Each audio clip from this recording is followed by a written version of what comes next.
Certains enfants ne regardent jamais vraiment là où l'on pense qu'ils regardent. Ils semblent flotter entre deux eaux, à la frontière du visible et de l'invisible. Ce sont des enfants qui ressentent plus qu'ils ne comprennent, qui absorbent le monde sans toujours le décoder. L'enfant poisson appartient à cette catégorie, un peu ailleurs, un peu partout à la fois. Bien sûr, il serait réducteur de prétendre qu'un enfant se définit uniquement par son signe solaire. Le thème natal tout entier dessine les nuances de son tempérament. Mais ce soleil-là, celui des poissons, colore l'âme d'une vibration particulière, empreinte de douceur, de mystère, de vulnérabilité et d'intuition. L'enfant poisson n'est pas fait pour les lignes droites. Il préfère les chemins de traverse, les histoires étranges, les émotions vagues, les jeux d'imagination. Très tôt, il développe un rapport sensible au monde. Il peut être très expressif ou extrêmement réservé, mais dans tous les cas, il est poreux. Il absorbe les émotions qui l'entourent, parfois sans filtre, parfois à son insu. C'est un enfant qui comprend sans qu'on lui explique.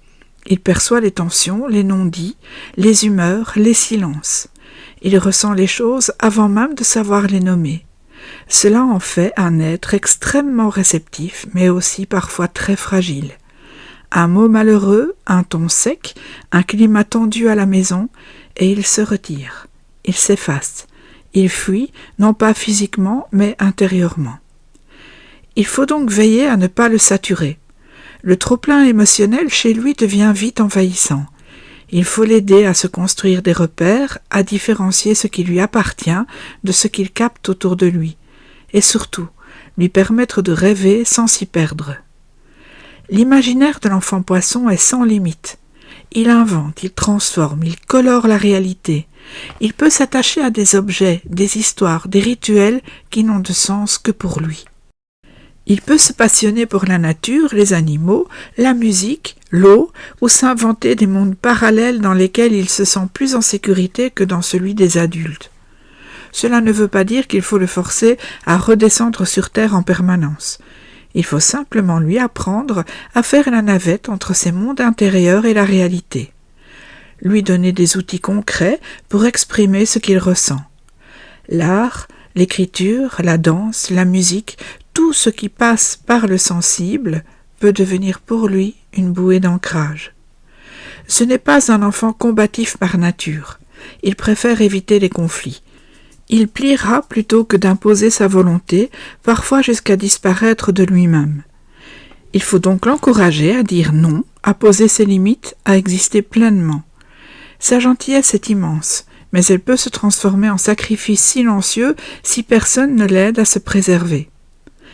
Il a aussi un sens de la compassion peu commun. Très tôt, il souffre de voir souffrir. Il veut consoler, réparer, aider. Cela peut le conduire à s'attacher à des personnes qui le dépassent ou à des causes trop lourdes. L'accompagner, c'est l'aider à canaliser cette empathie naturelle sans se perdre dedans. L'enfant poisson peut dérouter par ses absences, sa distraction, ses maladresses, son apparent flou. Mais il faut du temps pour comprendre que derrière ces silences et ces sourires flous, justement, se cache une âme précieuse. Une âme capable de miracles lorsqu'elle se sent aimée, reconnue, en confiance. Il faudra lui rappeler qu'il a le droit d'être fragile, mais aussi qu'il peut devenir fort. Fort de ses intuitions, de sa bienveillance, de sa sensibilité, et qu'il est possible de rêver tout en gardant les pieds sur terre, ou du moins un orteil. À bientôt pour un prochain épisode.